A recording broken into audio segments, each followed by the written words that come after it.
Bonjour les futurs PVTistes, je m'appelle Clémence, j'ai 27 ans, je suis en PVT en Colombie, dans la ville de Medellín plus exactement.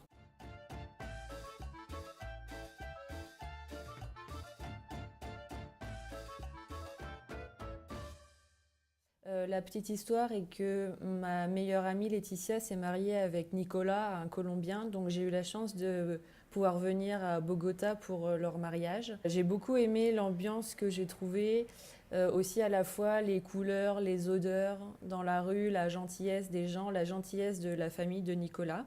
J'avais eu aussi la chance un an auparavant d'aller au Mexique. Voilà, via ces expériences et ces voyages, j'avais envie d'apprendre la langue espagnole que je ne parlais pas du tout et aussi d'en savoir plus sur la culture latino et sud-américaine. Voilà, j'ai eu 3 mois pour organiser mon voyage et donc depuis fin janvier, je suis ici en Colombie.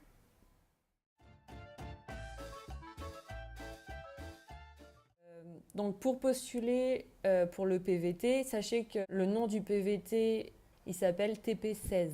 Les documents dont vous allez avoir besoin. On va vous demander la première page de votre passeport. On va vous demander de fournir également le tampon des entrées et sorties en Colombie, si vous y êtes déjà allé précédemment bien sûr.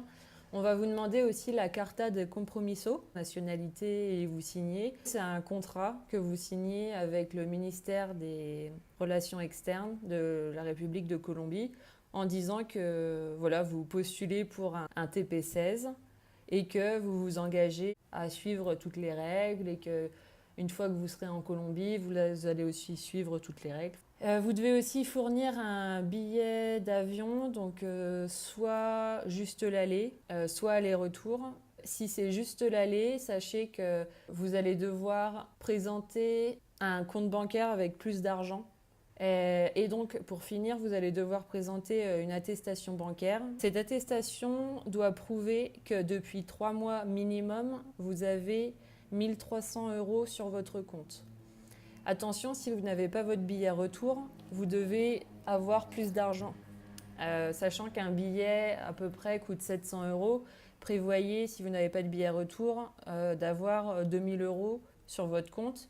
Donc la banque doit noter sur cette attestation que voilà, depuis 3 mois, mademoiselle Untel a sur son compte numéro nanana 1 300 ou 2 000 €. Sachez que si vous avez l'argent mais que ça ne fait pas au moins 3 mois, ça ne passera pas. Si vous avez à peu près l'argent, pas complètement, mais depuis beaucoup plus de temps, ça passera pas non plus. N'hésitez pas à ajouter à votre dossier des documents qui vont appuyer votre demande. Par exemple, moi, j'avais fait une lettre de motivation, j'avais joint mon CV et j'ai aussi fait apostiller et traduire en espagnol mes diplômes. Voilà, ça peut montrer votre motivation pour ce PVT. Une fois que vous avez tous les documents, mais seulement une fois que vous les avez, je vous le conseille, vous vous rendez sur le site du consulat colombien en France. Vous remplissez donc tous les détails qu'on vous demande et vous mettez donc toutes les pièces jointes demandées sur ce site. Alors attention, vous ne pouvez pas mettre plus de 8 pièces jointes, il me semble. Si vous avez beaucoup de documents, n'hésitez pas à coller les PDF entre eux. Du coup, ça comptera comme une seule pièce jointe au lieu d'en avoir deux, par exemple. Votre dossier restera en ligne seulement 1 mois. Au bout d'1 mois, si vous n'avez pas reçu votre PVT ou pas eu la réponse finale, tout le compteur se remet à zéro et vous devez tout refaire. Voilà, j'insiste sur le fait qu'il est très important d'avoir tous les documents avec vous. Alors quand vous arrivez en Colombie, la première chose à faire, c'est de faire la cédula.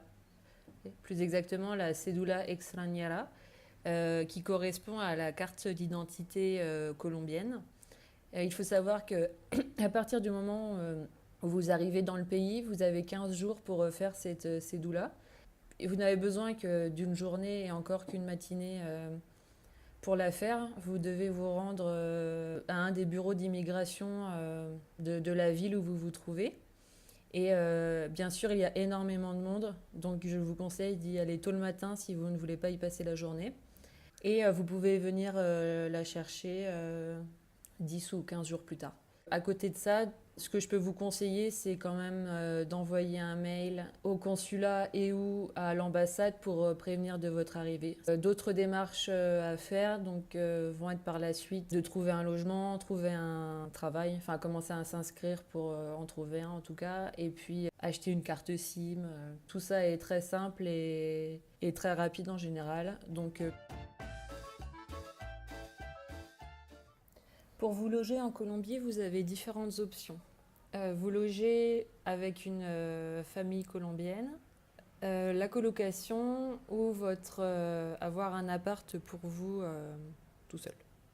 Depuis que je suis arrivée en Colombie, je vis seule dans un appartement. Donc je vis à Medellín dans un quartier familial qui s'appelle Belén, qui est très sympa. Vous avez pas mal de restaurants, de petits commerces partout, donc c'est très pratique. Voilà, si vous comptez venir à Medellín, je vous conseille soit Belén, Laureles ou Poblado, qui est le quartier le plus cher de Medellín. Sachez que si vous voulez louer un appartement tout seul, vous avez besoin d'avoir un Colombien qui soit garant pour vous. En tant qu'étranger, vous ne pourrez pas louer comme ça un appartement. Donc moi, je vis seule dans un appartement de 40 mètres carrés à Belén. Et je paye 300 € par mois. La colocation, c'est sympa pour échanger avec d'autres jeunes, d'autres étudiants, parfois d'autres étrangers.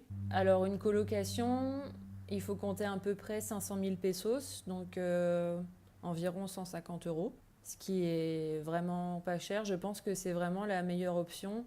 En termes de papier, on ne vous demandera rien. C'est pas comme en France où on va vous demander des bulletins de salaire. On va juste peut-être vous demander une photocopie de votre passeport ou cédula et peut-être de payer un mois d'avance. Donc quand vous arrivez, vous payez 2 mois d'un coup, ce qui fait 300 €, ce qui n'est pas mortel. La dernière option que vous avez, c'est donc vivre avec une famille colombienne. C'est à peu près le même prix qu'une colocation, ça peut aussi être moins cher. Ça a ses avantages en général. Quand vous êtes dans une famille colombienne, donc vous payez pour la chambre, on vous fait aussi votre ménage, votre lessive et votre passage. Et la plupart du temps, vous avez aussi les repas compris. Et donc le prix va être compris entre 150 et 200 € à peu près. Je parle de Medellín.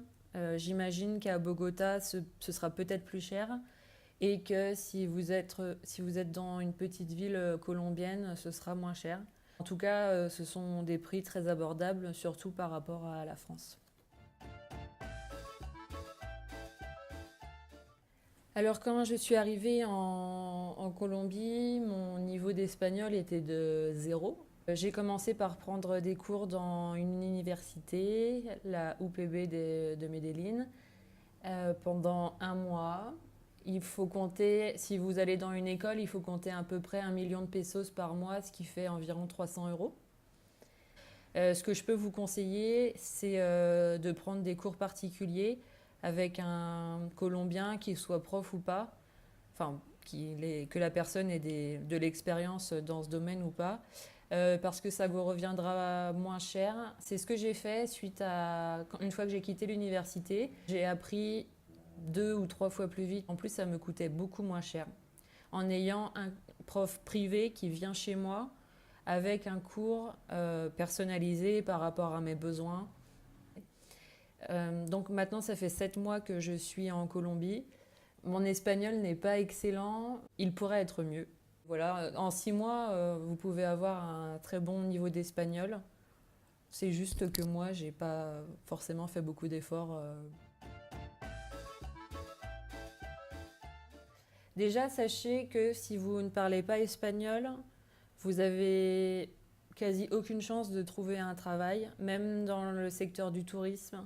Travailler dans un bar, dans un restaurant, on va vous demander de parler plutôt bien espagnol pour comprendre les gens, pouvoir leur répondre.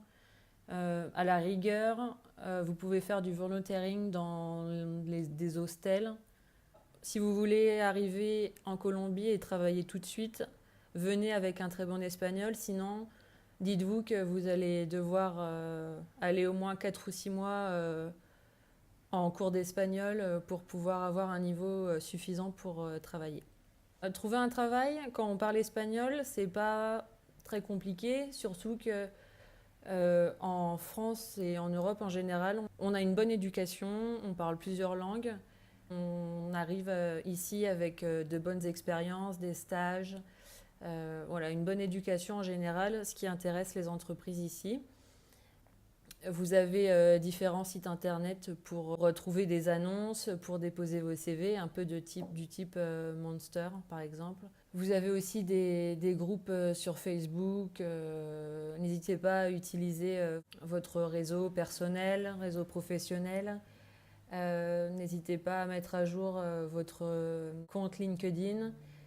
Également, regardez assez régulièrement des annonces qui pourraient être postées sur les groupes Facebook, la France en Colombie ou les francophones à Medellín. Bien sûr, par rapport à la France et l'Europe, c'est beaucoup moins cher. Pour vous donner quelques ordres d'idées, donc louer un appartement va vous coûter 300 euros, en colocation 150 euros, en famille à peu près 200 euros.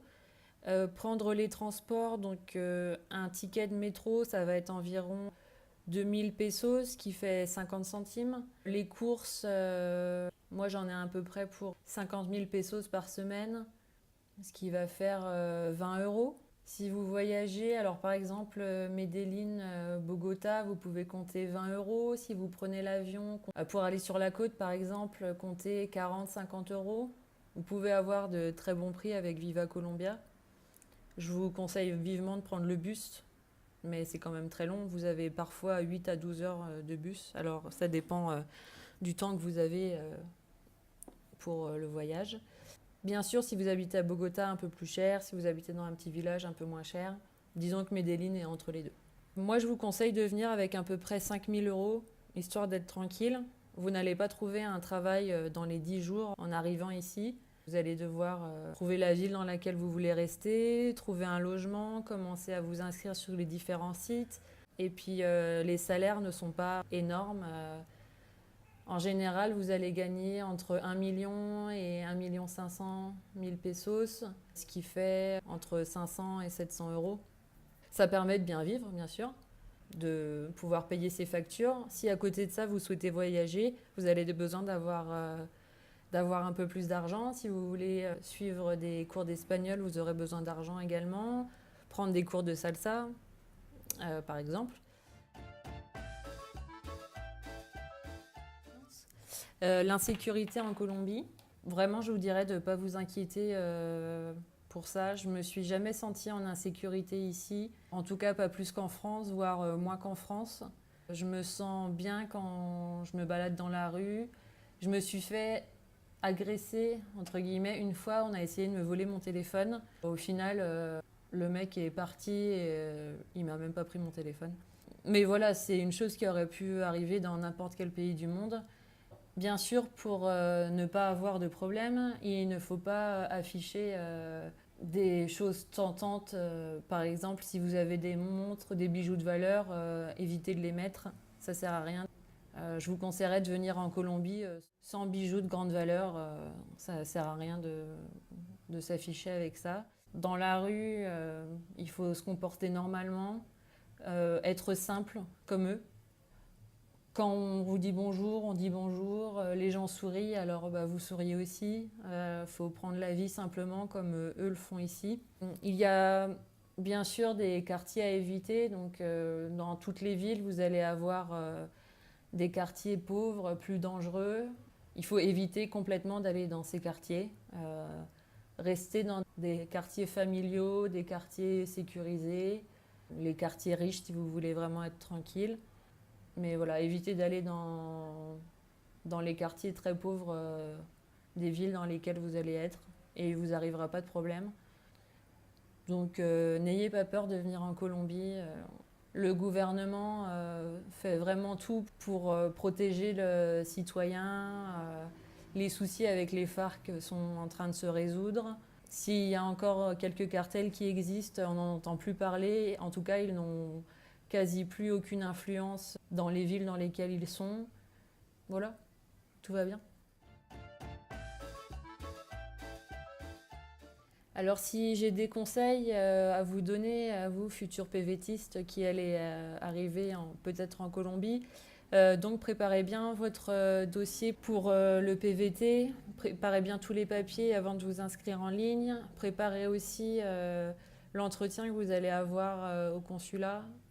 J'ai oublié d'en parler tout à l'heure, mais voilà, au consulat, on va vous poser quelques questions. Pourquoi ce PVT? Pourquoi la Colombie? Donc il faut bien vous préparer à répondre à ce genre de questions.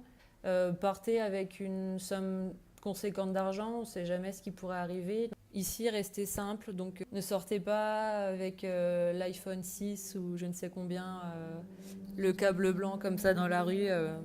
On pourra essayer de vous le voler. Pas de bijoux non plus. Voilà, enfin, il faut faire attention, comme partout, c'est pas plus dangereux qu'ailleurs. Voilà, je vous conseille aussi donc de plutôt être en colocation, c'est plus intéressant culturellement et au niveau de la langue, au niveau des contacts, vous pourrez rencontrer plus de gens. Je vous conseille de venir à Medellín aussi. Pour moi, c'est la ville la plus agréable de Colombie en termes de température. Professionnellement aussi, c'est une ville qui explose. Beaucoup d'opportunités professionnelles. Voilà. En tout cas, c'est un pays où il fait bon vivre, où je resterais volontiers si ma famille et mes amis n'étaient pas si loin. Dès que vous arrivez en Colombie, n'hésitez pas à me joindre via le site de pvtis.net.